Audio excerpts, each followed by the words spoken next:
Let me start this off by hitting you with a reality check that is going to sting more than a slap in the face with a wet fish. You think you understand capitalism? You think you know how the game is played? You don't know anything. Because the single most dominant, ruthless, and cash-printing machine in the luxury world isn't a corporation. It isn't a publicly traded behemoth answering to greedy shareholders.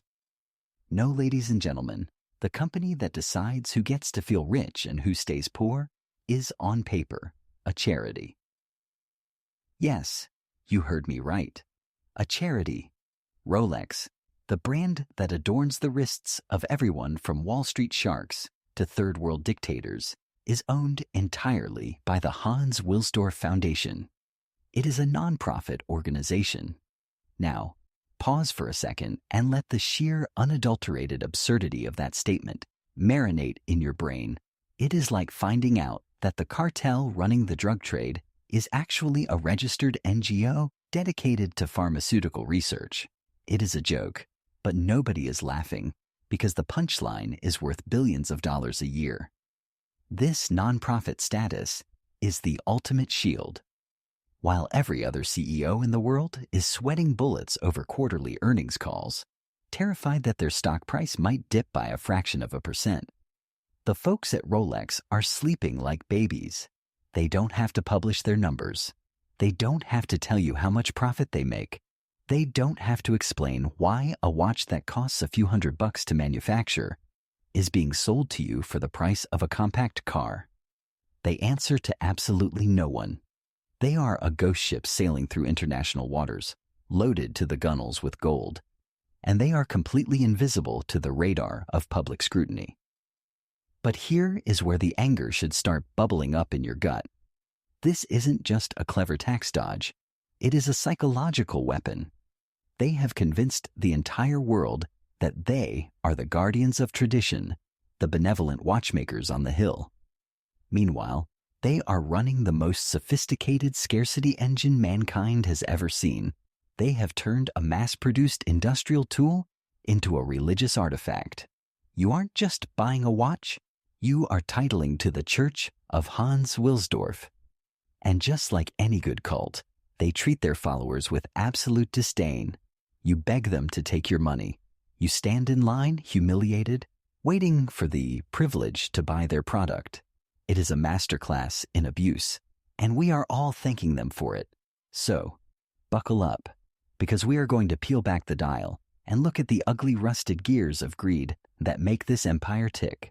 To truly understand how this glorious scam works, we have to talk about the man behind the curtain, the Wizard of Oz himself, Hans Wilsdorf. Now, you probably picture some old, bearded Swiss guy in a snowy cabin, meticulously filing gears by candlelight while yodeling. Forget it. Wilsdorf wasn't even Swiss. He was a Bavarian orphan with a chip on his shoulder and a brain wired for aggressive commerce. He wasn't an artisan. He was a salesman. He didn't care about the poetry of horology. He cared about dominance. And the most brilliant thing he ever built wasn't the Submariner or the Daytona.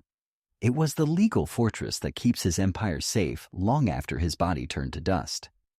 The story gets tragic, and then it gets terrifyingly profitable. Wilsdorf's wife died in 1944, and they had no children, no heirs, no bratty kids to fight over the inheritance, no clueless grandkids to run the company into the ground buying yachts and NFTs. This is the moment that changed everything. Most tycoons, when they realize the line ends with them, usually sell out or let the sharks tear the carcass apart. Not Hans. He realized that if he couldn't leave his empire to a son, he would leave it to itself. He created the Hans Wilsdorf Foundation in 1945 and handed over 100% of his shares to it. This is the ghost in the machine. When Wilsdorf died in 1960, he didn't really leave. He effectively froze the corporate governance of Rolex in carbonite. Because the company is owned by a foundation, it can never be bought. It can never be sold. It can never be taken over in a hostile raid. Apple could show up tomorrow with $1 trillion in cash, and the Rolex board would just laugh in their faces. They literally cannot sell. They are shackled to the will of a ghost. Think about the advantage that gives them. While the CEOs of LVMH or Richemont are popping Xanax trying to hit quarterly targets to keep the stock price up, Rolex plays a game measured in centuries. They don't care if the market crashes next week. They don't care about trends. They can sit on their hands for a decade and do absolutely nothing if they want to. They are playing the infinite game while everyone else is playing round robin. It creates a level of stability that is practically supernatural in the business world. But here is the dark side of that stability. An organization that answers to no one eventually starts to think it is God. Without shareholders to demand transparency, the foundation became a black box. It turned into a sovereign state operating within the borders of Switzerland. They don't have to innovate because they don't have to compete for capital. They just exist, massive and immovable, like a dark star absorbing all the money in the luxury universe. Wilsdorf's lack of a biological legacy became the ultimate capitalist weapon. He removed the one weakness of every business, human error in the succession line. He replaced biology with bureaucracy, and in doing so, he created a monster that feeds on our desire for status and gives nothing back but ticking metal. Now that we know the company is a ghost ship run by a dead man's trust fund, let's look at how they actually convinced the world to buy their stuff. You see, most people think Rolex became famous because they made the best watches. That is a lie. A beautiful, glittering lie. They didn't become famous for engineering. They became famous for the audacity of their marketing. Hans Wilsdorf wasn't an inventor in the same league as the guys at Patek or Breguet. He was the Don Draper of the 20th century. He understood one fundamental truth about human nature. Nobody cares about gears and springs. They care about glory. They care about being a hero. So Wilsdorf decided he wasn't going to sell watches. He was going to hijack human achievement and sell it back to you at a markup. Let's rewind to 1927, the Oyster case, the first waterproof watch. A technical marvel? Sure, but it was useless sitting in a shop window. Wilsdorf needed a stunt. Enter Mercedes Gleitze, a young British secretary who was trying to become the first British woman to swim the English Channel. Wilsdorf saw her not as an athlete, but as a billboard. He gave her a Rolex Oyster and basically told her to wear it while she froze half to death in the murky water. When she emerged, exhausted, freezing, but alive, the watch was still ticking. Did Wilsdorf quietly celebrate this engineering milestone? No. He bought the entire front page of the Daily Mail and screamed it from the rooftops. He turned a woman's physical agony into a product demo. It was the birth of the testimonial. He realized that if you attach your product to a superhuman feat, the product becomes superhuman by association. He didn't just say, "It keeps water out." He said, "This watch survived the Channel. Surely it can survive your boring desk job." But the real masterpiece of deception happened on Mount Everest. If you ask the average guy on the street which watch went to the top of the world first, they will scream Rolex without hesitating. Why? Because Rolex spent millions telling them so. But here is the dirty little secret. When Sir Edmund Hillary and Tenzing Norgay climbed that mountain in 1953, yes, they had Rolex watches. But Hillary also had a watch from a British company called Smith's. And according to the history books that Rolex doesn't want you to read, it was the Smith's Deluxe that was likely on his wrist at the summit. Does anyone remember Smith's today? No, because Smith's was a watch company, and Rolex was a propaganda machine. The moment the news broke, Rolex flooded the world with ads linking their brand to the summit. They swallowed the victory whole. They rewrote history in real time. They created the Explorer model and sold the fantasy that if you wear this steel bracelet, you aren't just a middle manager with high blood pressure. You are an adventurer. You are a conqueror.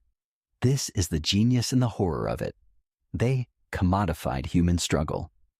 Every time a pilot broke a speed record, Every time a diver went deeper into the abyss, Rolex was there, ready to slap their logo on the courage of others. They built an empire by standing on the shoulders of giants and charging admission to look at the view. They don't sell you a tool to tell time. They sell you a costume. When you strap that submariner on your wrist to go to a Zoom meeting, you are cosplaying as a deep-sea diver. It is a brilliant, cynical psychological trick, and we fall for it every single time. If you think the survival of Rolex was guaranteed, let me take you back to the 1970s, the decade of disco, polyester suits, and the absolute apocalypse of the Swiss watch industry. We call it the quartz crisis, but that is too polite. It was an extinction event. It was the meteor hitting the dinosaurs. A Japanese company called Seiko figured out how to put a battery and a quartz crystal into a watch. Suddenly, you had a timepiece that was 10 times more accurate than a mechanical watch, didn't need servicing, and cost about as much as a ham sandwich. Overnight, the entire premise of Swiss watchmaking became obsolete. Why would you pay a month's salary for a delicate, inaccurate mechanical toy that stops working if you don't move your arm, when you could buy a digital Casio that works perfectly for $5? It was logical. It was efficient. It should have been the end of Rolex. Hundreds of Swiss brands went belly up.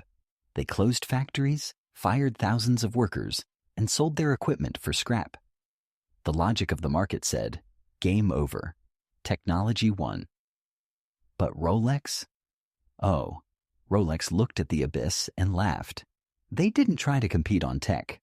They didn't try to make cheaper quartz watches to fight Seiko. No, they did something so counterintuitive, so insanely arrogant, that it became the greatest business pivot in history. They looked at their obsolete, inaccurate, overpriced mechanical gears and said, let's make them even more expensive. This is where they stopped selling time and started selling status. They realized that in a world of cheap perfection, expensive imperfection becomes a luxury. They leaned hard into the concept of the Veblen good, a product where demand actually increases because the price goes up.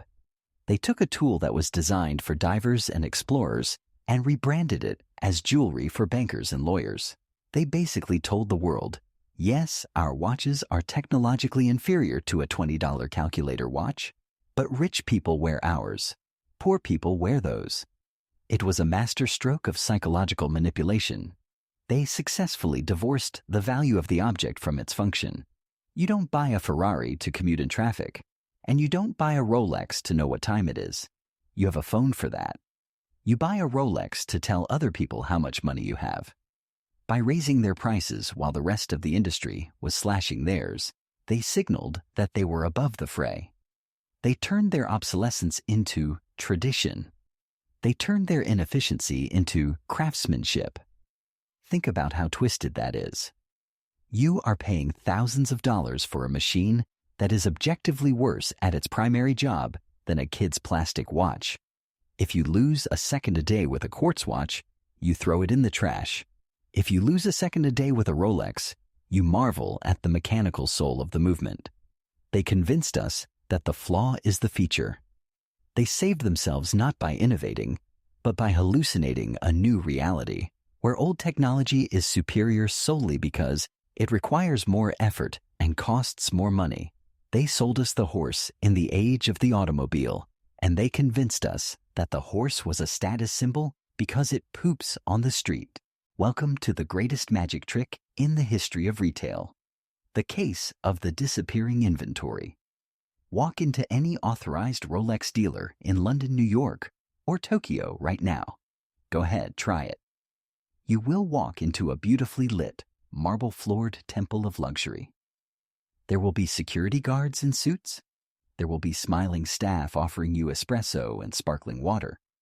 And then you will look at the display cases, and you will see absolutely nothing. Empty stands, vacant pillows. Maybe, just maybe, there is one lonely diamond-encrusted model in the corner that costs as much as a house and looks like it was designed by a rapper with a vendetta against subtlety. But the steel sports watches, the submariners, The Daytonas? Gone. Vaporized. It looks like the store was looted 5 minutes before you arrived. Now, a rational person would look at empty shelves and think, this company is terrible at logistics. They are failing to meet demand. But Rolex isn't failing. They are winning. This is the supply paradox. And it is the most brilliant, infuriating form of industrial-scale gaslighting ever invented. Here is the truth they don't want you to think about. Rolex is not a small artisan workshop making 5 watches a year. They are a manufacturing colossus. Industry estimates, because remember they don't publish real numbers, suggest they churn out close to 1 million watches a year. 1 million. That is not rare. That is mass production.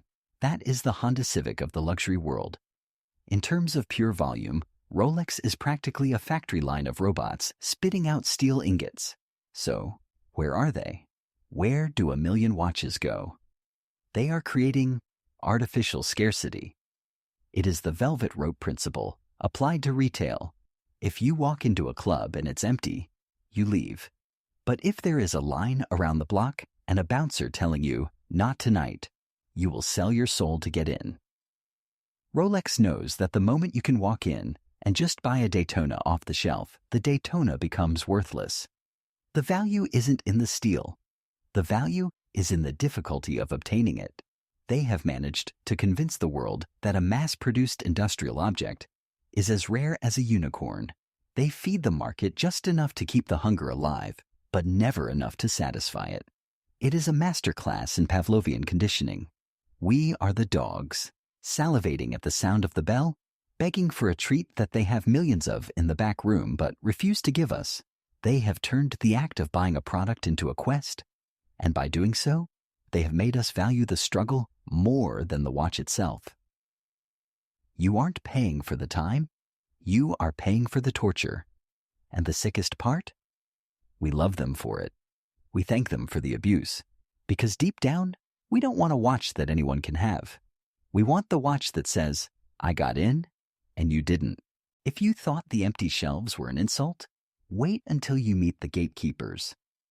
Welcome to the authorized dealer purgatory, the only place on earth where the customer is always wrong, always pathetic, and always begging. In any other industry, if you walk in with $20,000 in cash, you're treated like a king. You get champagne. You get a personal shopper. You get treated with dignity.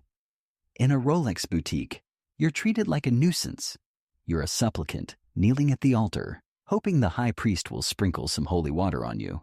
You walk in, chest puffed out, ready to buy. You ask for a submariner. The salesperson doesn't even laugh. That would require too much effort. They just give you that pitying, dead-eyed stare and say the magic words. I can put you on the list. Let's be crystal clear about something. The list is a lie. It does not exist. It is not a queue.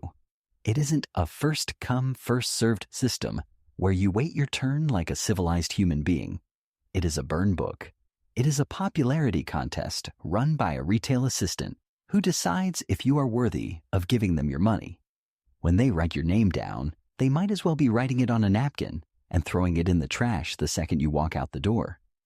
The list is just a polite way of telling you to get lost without technically refusing service. But here is where the game turns into a shakedown. If you really want that watch, if you are desperate to skip the line, you have to play the relationship game. That is their code word for bribery. They will subtly suggest that if you buy a few things, maybe, just maybe, your name will move up. Suddenly, you aren't buying a watch. You're buying $5,000 worth of ugly diamond earrings your wife hates. You're buying a two-tone watch for your nephew that nobody wants. You are buying cufflinks made of regret. It is extortion, plain and simple. It is the retail equivalent of a mob protection racket. Nice wrist you have there. Shame if nothing ever went on it. They force you to buy the garbage inventory to unlock the premium inventory. You have to clear out their dead stock just for the privilege of spending $10,000 on the thing you actually came in for. And the most twisted part? You do it You swipe your card, you say thank you, and you walk out smiling. The wealthiest, most powerful people in society, CEOs, celebrities, titans of industry, are reduced to groveling before a shop clerk, buying trinkets they don't need, desperate for approval. It is the ultimate humiliation ritual, and it proves that Rolex doesn't just own the market. They own your dignity. Welcome to the gray market, the Wild West. The dirty underbelly where the gentleman's agreement of the authorized dealer dissolves into pure, unadulterated greed. If the boutique is the church where you go to pray, this is the back alley craps game where you go to sin. This is where the watches actually live, and it is the only place where the laws of physics or economics seem to apply, but in the most twisted way possible. You see, the MSRP, the manufacturer's suggested retail price, is a fairy tale. It is a number Rolex prints on a tag to pretend they are reasonable, a polite fiction to keep the regulators happy. But out here in the real world, the price is whatever the desperation of the buyer dictates.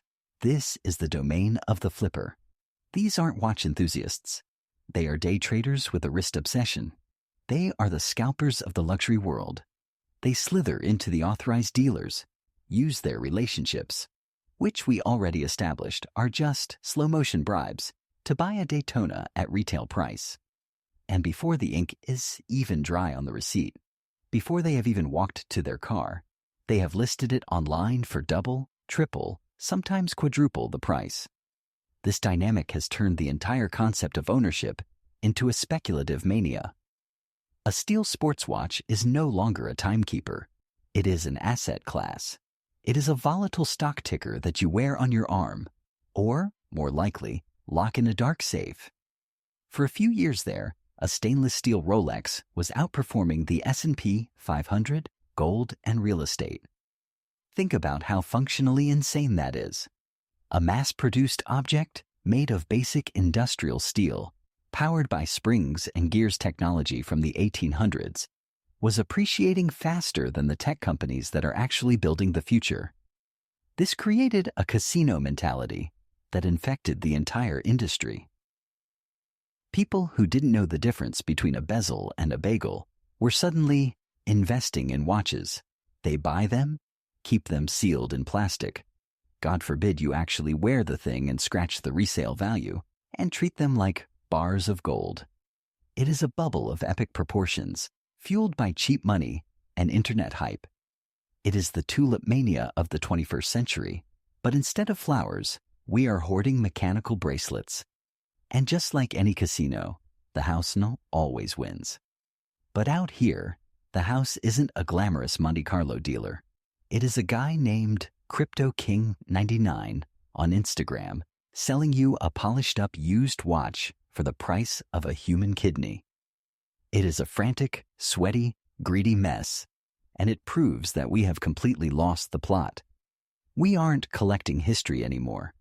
We are just gambling on hype, trading hot potatoes made of steel until the music stops. Now, we arrive at the belly of the beast, the financial black hole that makes the Cayman Islands look like a glass house. We have established that Rolex is owned by the Hans Wilsdorf Foundation, and because it is a foundation, it enjoys the holy grail of corporate existence, secrecy. If Rolex were a public company, we would know everything. We would know the CEO's salary, the marketing budget, the profit margins on a steel bezel. But because they are a private charity, they are a ghost. They do not publish an annual report. They do not hold earnings calls. They are legally permitted to operate in total darkness. Here is the kicker. The Hans Wilsdorf Foundation is recognized as a charitable organization under Swiss law. Do you know what that means? It means they are sitting on a tax advantage that would make Amazon blush. While the actual watchmaking arm, Rolex SA, does pay corporate taxes, they aren't completely immune to the taxman. The massive, earth-shattering dividends that flow up to the foundation, the profit, disappear into a vault that is virtually impenetrable. So, where does the money go? They will tell you it goes to good causes. And sure, they do write checks. They support watchmaking schools. They fund piano competitions, and they sponsor the arts. They might even help save a lynx in the Swiss Alps. That is all very nice. But let's do some back-of-the-napkin math. Industry experts estimate Rolex's revenue is north of 10 billion Swiss francs a year. That is a river of cash. Are we really supposed to believe that all of that profit is going to starving artists and watchmaking students? It is the iceberg charity model. You see the 10% tip of the iceberg, the public philanthropy, the scholarships, the opera sponsorships. It looks noble. It looks generous. But underneath the water, there is a 90% mass of accumulated wealth that is just sitting there. Hoarded. Protected from the taxman and the public eye. It is the ultimate capitalist paradox. You, the customer, pay sales tax on the watch. You pay income tax on the money you earn to buy the watch. The authorized dealer pays tax on the sale. But the entity at the top of the pyramid, they are playing by a different rulebook. They have constructed a system where the pursuit of extreme luxury funds a secretive tax-privileged bank account that answers to no living soul. They have turned the act of buying a status symbol into a donation to a fund that doesn't have to tell you how it spends your money. It isn't just a business. It is a fortress of solitude built on a foundation of tax codes and silence. So, here we are at the end of the road. Let's step back and admire the architecture of this magnificent prison we have built for ourselves. We have peeled back the layers of the onion, and what have we found? We have found a company that is legally a charity, but operates with the ruthlessness of a drug cartel. We have found a marketing machine that stole the valor of explorers and sold it to accountants. We have found a supply chain that weaponizes empty shelves to make grown men beg. And we have found a financial black box that hoards billions in tax-privileged secrecy. It is quite possibly the most perfect business model ever devised by human hands. It relies entirely on our insecurities. It feeds on that desperate, clawing need we all have to feel special, to feel successful, to feel chosen. Rolex isn't selling watches. If they were selling watches, they would be bankrupt because a $20 Casio is a better watch. No, they are selling a ticket. A ticket to a club that doesn't want you. That is the ultimate seduction. If the club had open doors, nobody would want to go in. But because the bouncer is sneering at you, because the velvet rope is tight across your chest, you will do anything to cross that threshold. You will pay any price, endure any humiliation, just for the chance to wear the badge that says, I made it. And the tragedy is, once you finally get that watch, once you finally strap that heavy cold steel to your wrist, the feeling doesn't last. The high fades. You realize it's just a thing. It scratches. It needs servicing. It doesn't actually make you an explorer. It doesn't make you James Bond. You are still just you, only now you are $10,000 poorer and terrified of getting mugged in London. But you won't sell it. You will keep it. You will polish it. You will pass it down to your children, perpetuating the myth for another generation. Because to admit that it's just a watch would be to admit that you were the mark, to admit that you fell for the illusion. And we would rather live in a beautiful lie than face the boring truth. So, go ahead. Walk past the boutique window. Look at those empty stands. Feel that pang of desire in your gut.